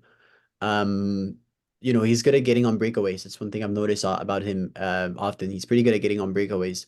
Um, but yeah, I think in terms of uh high skill, I'm not sure if he has it. When he has the puck, it seems like it's a bit easy to sort of read him and know where he's gonna go. He's a it seems like oftentimes he's a bit of a simple player. I'd like him to be a little more creative, go in the inside more, use his size, use the speed that he can show. I'm not sure if he's gonna be a top six player, and I guess he could have a great developing curve. But yeah, I think probably it could become a good third liner. There's a lot of possibilities that could be with him, but I'm not sure about anything. He's a bit of a weird one. I just have him in 24 because I can't disregard too much his game. I think he's still a first rounder for me. Yeah, like you said, I also do have Chernyshov going 24 to There you 20. go. Oh yeah, to the Colorado Avalanche. Colorado also, Jeremy, I don't know about you. I think the Russian factor doesn't exist anymore, but not everybody in hockey agrees with that. But the Colorado Avalanche in the past have shown no hesitation to pick players out of Russia. They picked Gulyayev last year, and to me, Chernyshov is again quite the project to take here, just because you need to, it's exactly what you said. You need to make him into something. He's got all these solid tools. He's not elite at any one thing, but he's a good, well-rounded player who can positively affect your game. And I think the path for him is just going to be okay. When a team drafts him, what are they going to do with him? And I totally think his floor is an NHL player. That's probably my favorite part about him in terms of the kind of guy you're getting around here, is that he's always, anytime anything you're gonna ask of him, I think he's gonna have the ability to do. 25 is Boston. What do you think the Boston Bruins are going to do with this pick? At 25, I have a guy who I've seen as high as like number five on Twitter this year by actual like a lot like people that do a lot of work that I really respect. I totally can see why. But he's also a guy who I think could be drafted way later. I'm talking about like 40, 50s. He's Alphonse Frey. Um, Alphonse Frey is or Frey, I think it's Frey the way you say it. He's a guy who was playing in junior level in Sweden all year long. He's super dynamic, very dynamic defensive as offensive defenseman. Um, you know, the way I see him is that I think he's a bit boom or bust. That's where a lot of people that really love him don't really agree with me. I think he's boom or bust. I think it's either he becomes something big or he doesn't become something. Um, because yeah, the way he plays, I mean, he's so aggressive with the puck. He's so good at just manipulating like other players with his stick, with his feet. He's so mobile, especially the blue line. It's really fun to see him play. It's exciting.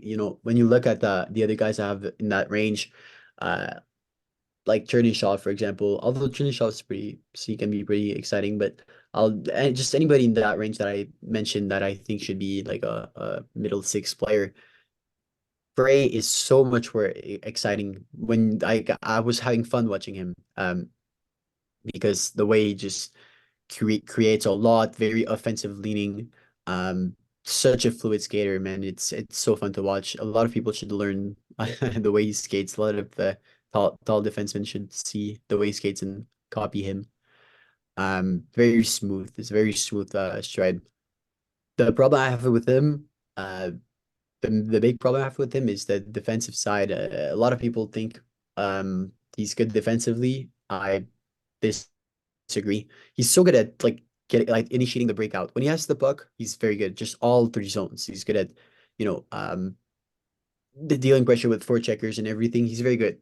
But when he doesn't have the puck defensively, at the junior level in Sweden, which is not, it's not even like adult level. It's not pro level, it's still junior. I I didn't like a lot of defensive sequences that he had, a lot of defensive decisions, positioning, ways to pinch and whatnot, ways to be aggressive with the stick and whatnot. It's a work in progress, but if you are confident in your development curve, if you're confident if you're in his in the way you can surround him and help him reach his potential, I mean, yeah, go for it at that range. I think he's a project, but he could turn into something big. That's why I pick at 25. I completely agree with your your analysis, and the reason I didn't have him higher was defensive concerns as well. He's kind of just outside my top 40 actually, and it's because again, scouting and player analysis is all about perspective and sample size. And it kind of felt like I watched a couple of his worst outings this season. What I did see was a player who, when his time and space was taken away from him, struggled, and when a team was intent to forecheck him hard, struggled a lot. That was the big takeaway I had, was he just needs to get better at dealing with oncoming pressure when he has the puck in his own zone. He'd often cough it up. He often wouldn't make the smart play. So I don't have him there at 25 to Boston. I think the Bruins are in a position where they're going to roll the dice and take a chance on Tarek Parasak. Prince George Cougars winger. He was on our podcast earlier this season. If you guys recognize that name, he had one incredible season in the WHL, 43 goals and 105 points in 68 games. He himself compares himself to TJ Oshie. We talked to him about that on the podcast. And he is such a good player in the offensive zone. That is going to be his path to the NHL. In the offensive zone, he's got a ton of skill. His creativity is very good. His puck play is phenomenal. If he slips out of the first round, it's going to be because of his skating. It's just not quite at the level of the players around him. That's really my only knock on him as a player. I think he's got the tools to be a very, very effective, at least middle six forward in terms of projectability. He could, great power play guy, great guy to have in terms of the player that you can slot in anywhere, that can move up and down your lineup to fill in for injuries. It's just he's got to find another level to his skating, and then I think he'll be a good NHL player. The Montreal Canadiens, 26th overall, Jeremy. It falls good because my 26 overall is one of my favorite players. So as a Montreal Canadiens fan, I hope they pick him with that pick. It's realistic too. I think he's going to be there. One of the coolest names also in the draft, John Mustard. It's Yeah. funny to see Mustard in a red jersey, but hey, why not? Um, John Mustard is, in my opinion, top three skater in the draft. Uh, it's silly the way he skates. It's just such a treat to watch. He reminds me a lot of Oliver Moore, who was my favorite player that I've ever scouted, basically. He reminds me of him, a lesser version of him, but still. Um, when he gets the puck, it seems like you blink and then you open your eyes again, and he's at maximum speed, just being a danger. Um, he's so good at doing everything he wants with speed, and that's what I love. It's what's the NHL is all about now. Look at how the Florida Panthers attack and how they defend. It's all about the transition game. And it's with speed, it's with executing at at high speed with little timing, little space. It's creating that space. It's all stuff that Mustard does. What I love about him is when he has the speed and he enters the offensive zone, he doesn't just stay on the perimeter. He goes inside. He tries to um go from left to right and use his reach. He doesn't have a lot of reach. He's not huge. He's not big, but he still uses it well enough to protect the puck and then make a pass or make a shot, take a high danger decision. Again, just like Frey, it's so fun watching him. I've had a lot of fun watching him all year long, and he's exciting. He has a lot of potential. I don't think he's a first liner, but again, second, third liner, it's that range. It's the range where you're picking middle six players. I think Mustard is seriously underrated. I think his skating is going to take him a long way in the NHL. the way he does everything at speed, it's great. He's there defensively also. Not a lot of people seem to talk about it. I think he's a great defensive. He's not a defensive player, but the way he plays defense is it's great. Um, the knock I have on him right now is he plays in the USHL, and it's not like it can be easy to turn him down. I'd like to see him because he can do what he wants in the offensive zone with speed. It's just he doesn't take the best decisions right now. I think it could improve, but yeah, I if I were Montreal, man, at 26, I'd be very happy picking him. Speaking of the Montreal Canadiens, if they have a Ginla at 5, I think they go defenseman. I talked about how I didn't think they were going to take a defenseman with a high pick. To me, their left side is locked. It's potentially adding a right-sided player. Now, I know for a fact, Jeremy, that Montreal Canadiens fans very rightly think that Lane Hudson and David Reinbacher is going to be an amazing NHL pair. I totally agree that it has the potential to be that. But I will raise you a scenario where you play David Reinbacher, maybe with Caden Gooley, and then you slot in Charlie Ellick on the right side with Lane Hudson. Charlie Ellick is a 6'3", 200-pound right shot defenseman who is mobile and physically dominating. I very much love this guy when he plays in his own zone. He's a great backwards and lateral skater. It's the four-way mobility thing again. Does so well at killing plays. Very good shutdown player. And you know, he anytime, again, it's much like we were talking about in terms of anytime that an offensive player has the puck on his stick and he hesitates, Alec goes right at him and it's over. He'll hit you hard and he'll hit you off the puck. The only problem with his game is kind of like Anton Salayev when he has the puck on his stick. He's a pretty good passer. I don't really have much of a problem with his passing ability. It's just his puck handling isn't very good. He's a defenseman through and through, and he just doesn't have the puck skills to be a top pair defenseman right now in my eyes. If the puck skills can pick up and catch up and be, even just average among NHL defensemen, I think this guy has a top 4 potential. But at worst, I still think he's going to be a bottom pair, solid defensive guy who's reliable. As a Canadiens fan, would you like Charlie Ellick? Why not? Like you said, um, if he could pair well with Hudson, I see it. A lot of people could pair well with Hudson, but yeah, I see it. I think this year the draft is filled with amazing defensemen. A lot of people talk about how there's so many great defensemen in the top 20. There's a lot more after the top 20, I can guarantee you. There's so many defensemen in my second round that I just wish I could talk about for days. It's such a good defensive draft. I'll just list off a few. Harrison Brunicky is so interesting. Same for Noel Franston. They have a lot of upside. Pulkkinen is an overager who everybody seems to have in their top 50. For an overager, it's pretty rare. He's so unique. Badinka, he's a guy playing already pro level. Henry Muse is there. As we said, Elick, there's Emery, who seems like a physical beast. There's so many of them. Leon Mugli and Daniel Ustinkov are 2 players playing pro level in Switzerland. There's so many, and I think Elick is definitely one of them. It's interesting to see how he's going to develop, but yeah, he's a rather safe pick, and why not? As a Habs fan, I could see him being picked there. Okay, 6 more picks to run through. Let's grind this out. 27 Carolina Hurricanes. Teddy Stiga.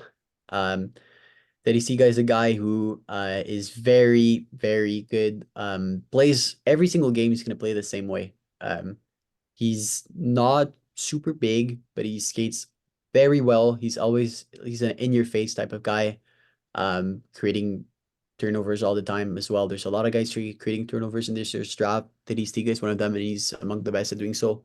Playing with speed, playing with pace, being there defensively, being this complementary player for a goal scorer like anybody who is playing on his line this year, whether the national team development program over in in the US they alternate their lines a lot sometimes, and he's played with a lot of people. But when he's played with Iserman, I really liked it. I felt like they had great chemistry. Um, yeah, I think he's a guy you want on your team. He's a guy who coaches are gonna love. Um, and yeah, I think he deserves a first round pick. I think at 27 and be very happy. He's another guy. If Montreal can grab him, I'd be super happy. So yeah, I want to pick him in my first round. I'll have him at 27.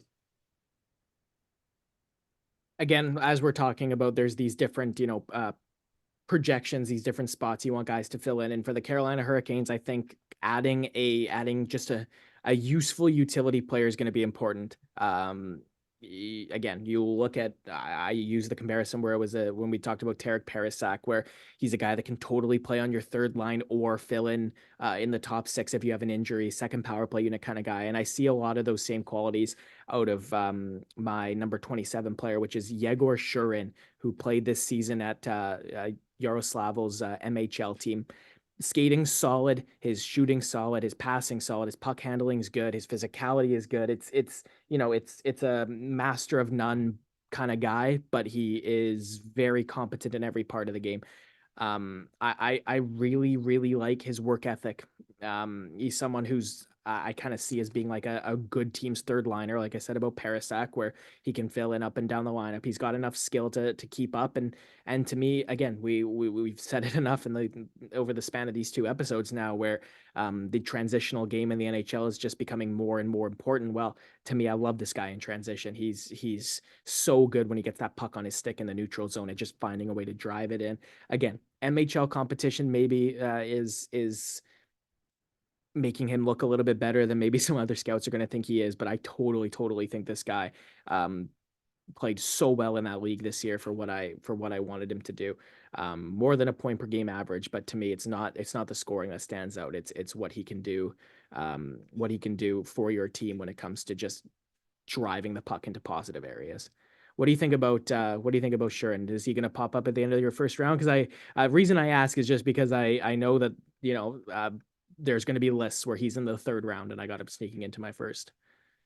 Yeah, he's not in my third. He's in my top 50, but he's not in my first round.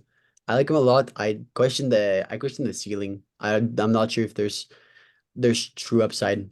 I think he's a limited player. I'm not sure what will happen with him, but I think he could slot in the third, fourth line pretty well. And yeah, sorry for the noise if you guys heard that, but yeah, he's a guy. I'll tell you where I have him 45. And yeah, he's improved this year. Yeah, although he played in like you said in Russia, and you don't really know what's gonna happen with development. I think he's a pretty, he's a guy, you know what you get, what you're getting with him. And yeah, I totally see why you could have him in your first round. Next up at 28 is another team that has two first round picks. It's the Calgary Flames, who Jeremy had taking Artyom Levshunov at ninth. I had taking Berkeley Catton in that spot. So who is Calgary's second first rounder at the 28th spot? I have a guy who is in nobody's first round. Clark Caswell. Clark Caswell is another player like Stiga and Mustard who are amazing, amazing, amazing premier skaters. Um, all year long, he's been the same guy who you just love to have on your team, just buzzing around all the time. Um, he's again in your face, creating turnovers type of player, which I absolutely love. With the puck, he's able to do anything. Such an advanced stick handler.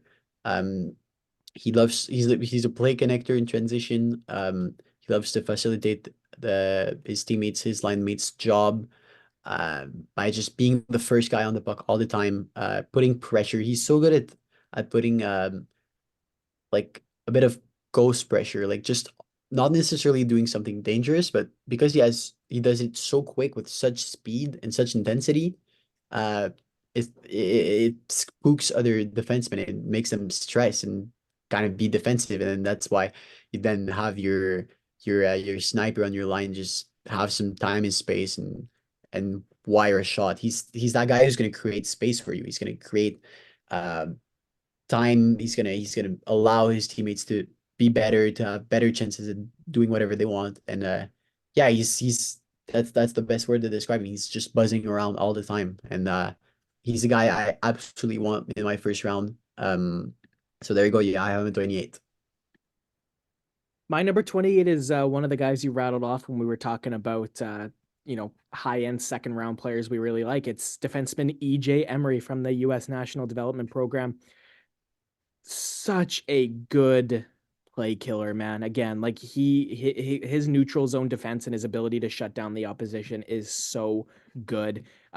He's kind of much like Charlie Ellick in the sense that I think even more so than Ellick, it's going to be offense that holds him back. For me, Charlie Ellick is still a good enough passer and shooter that I think he'll be able to get by. EJ Emery doesn't have that ability in my books. Like I really, I almost don't like him with the puck ever.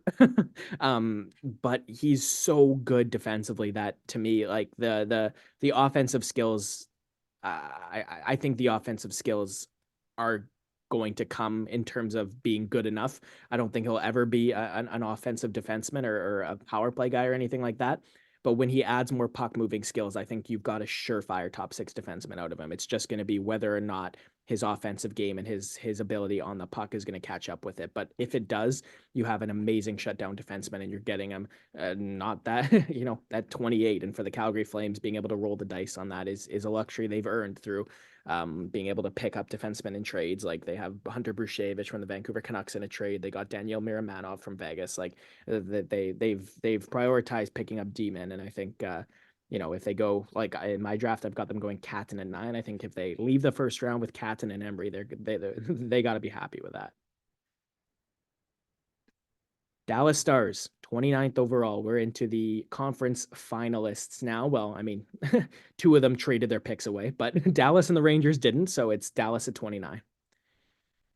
I would have a guy who's just rocketed up everybody's list. Although he stayed pretty consistent all season long, I think people just learned to appreciate this game more and more. Jetlichenko. He's a first rounder. He's a guy you want on your team. Amazing defensive presence. Amazing motor. Always just like being supportive for his defensive for his defense yeah for his defense. I feel like just helping out in the rush, being there defensively, and overall offensively he's not bad. He's nothing to discredit. He's got the tools. He creates a lot. He's another guy in that range where you know what you're gonna get with him. And you're gonna get a amazing third line center. It's almost guaranteed to me. I just envision it. Um, and yeah, I think one part of his game that really came a long way this year, it's his skating. I think he's a great skater. Um, a lot of people are not too sure about it, but I think he has a lot of stability in his skates. He's able to turn around quickly. Um, and yeah, he's a guy who I honestly didn't have in like my top 50 at the beginning of the year, but I just learned to appreciate his game more and more every time I watched him. And I think it if Dallas pick him at 29, they've got such a good developing team in terms of prospects. It seems like a lock to me to be their maybe second line center, probably third line. Uh and yeah, that's where I'd pick. Yeah, you talked about it. The Dallas Stars have such a great development team, and that kind of factors into who I have them taking at 29 as well. And it's a player who, his if you asked any scout 1 year ago today for a top 10 of the 2024 draft, Ryder Ritchie's name probably would have been there, but Ryder Ritchie just did not take the step forward this season that he would have needed to have been considered a high end prospect in this draft. But his tool set, his skill is still very, very evident. He is offensively gifted like crazy. He's one of the better stick handlers in this draft. And I know I've said that maybe about half a dozen guys now. He's definitely one of the top 10 best stick handlers in this draft for sure. He does very, very well in offensive transition. Every time he gets the puck, he's looking for that give and go, and then shifting the defense with his passing and his movement to create gaps to exploit.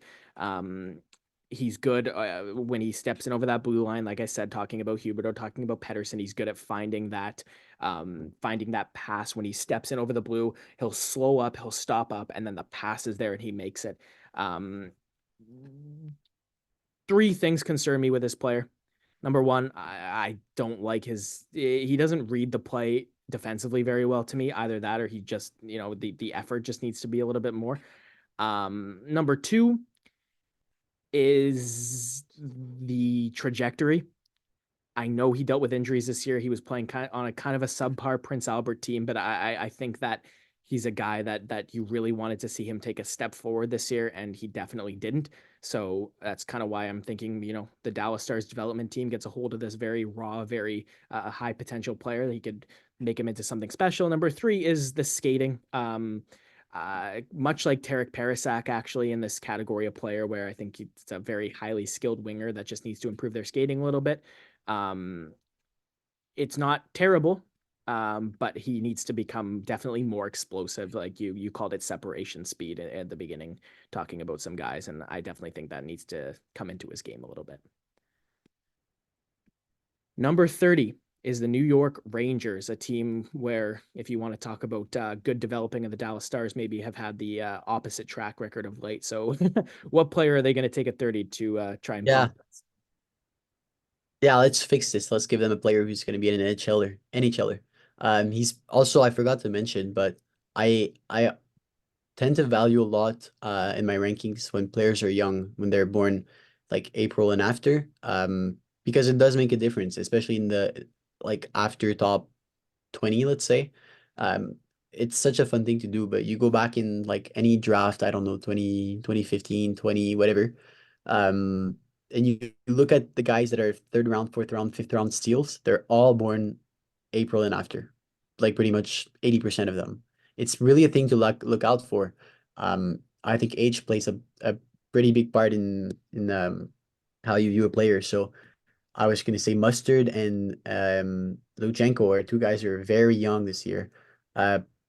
So I'm going to go for my pick, who's born in April, Cole Baudouin, NHLer, as like you said, pretty much guaranteed. Um, he reminds me of so many guys that plays in the NHL, right? The problem I have with him, I a little bit that the off-puck game, the pace, and just the skating, I'm not too convinced yet. But when he has the puck, he's able to get some nice speed. The speed is there. I'm just talking about mobility. Sometimes I'm not too convinced. I feel like he defensively can be like just players can just go around him pretty easily. I'm not too sure about the effort level and everything. But he loves to hit. That's one thing. He's pretty physical. Um, he's so good at protecting the buck. That's one of his main strengths. Very well protecting the buck along the boards. In the rush, any situation. That's one of his strengths. He's a he's a great passer, and I think his shot is underrated. He should shoot more often. He's got a heavy shot. Uh, Very good attention to details when he has the puck. And yeah, he just screams NHLer. I think the Rangers should be conservative and go for a guy like him, like Cole Baudouin. That's his range. He might be there. I'm not sure, but he might be available if he's there. Just go for it. My number 30 to the New York Rangers is another guy that I really, really hope that they can't miss on. I like Andrew Basha. Again, his defensive play is probably what held me back a little bit. Um, but man, he took a huge step forward this season, massive, because man, like you talk about this guy before, he was kind of just a checking guy on this Medicine Hat Tigers team until this season, and he got the opportunity to play with some very very good players. His playmaking is awesome. His playmaking is very, very good. He's a great passer. He's got great hockey sense, and you can see it in the 55 assists in 63 games he ended up amassing this year. And I don't have a whole lot of concerns with him. It's just I don't know if his offensive game is going to translate, because a huge part of his game in the WHL is how much faster and more physically dominant he is than the other players. And you often see players that have to rely on their speed and their physicality in the CHL not translate particularly well. But I totally think his will be enough to make him worth a first round pick. 31st overall belongs to the Anaheim Ducks. I know I said it was it is the Stanley Cup finalists pick number 31, but it was the Adam Henrique trade that sent that pick over from Edmonton to Anaheim. So Anaheim at 31. Who do they take? I have at 31 a guy who's mostly a second, third rounder. But again, he fits with all the guys I have in that range that are speedy, feisty. That's one word I noted for him. He's feisty. I feel like he always wants the puck, always there to make this best possible shift. It's Miguel Marquez. He's a guy who's very underrated. Reminds me of Mustard, although he's doesn't have Mustard's speed. He's still a great skater. He's more of a smooth skater. Uh, great hands. He's a very good puck handler. Able to, when he has the puck in the offensive zone and his team is sort of set up, he's able to, when there's a guy coming up on him, he's able to do whatever he wants and go past him and then make a pass and get a scoring chance. He's a very skilled, fast player who are all the guys I love in that range. Um I wouldn't say his floor is too high. I That's probably what a lot of people see him as. He's not a he's not a guaranteed NHLer at all. He's more of a project. He's more of a Alphonse Frey type of guy. But the skill is there, man. The skill is there. If there's a guy who in my 30s, because now we're at 31. If there's a guy who's in my 30s, um, they're all almost all upside swings. And if there's one you tell me he's gonna become a very good like 60-point scorer, I wouldn't be surprised if it's Miguel Marquez. This year he scored above a point per game pace, yet he's in everybody's third round, second round. I think he's underrated. I think the skill is amazing. Yeah, maybe he could be more physical. Maybe he could be a little faster. Maybe he could be more consistent. That's one thing I had him at 20 at some point in this year, but I had consistency issues and I bumped him out to 31. But yeah, I think I'd be happy swinging for if I were Anaheim. Just get another guy who's in your prospect pool could develop into something great. And yeah, he's again one of the last words the word I have for him is feisty. He just always wants to do his best when he's on the ice. Always wants the puck, and it's what I love. It's how you improve. If you don't want to have the puck, how are you going to improve, right? He's there to make mistakes and learning, be better. That's what I love about him.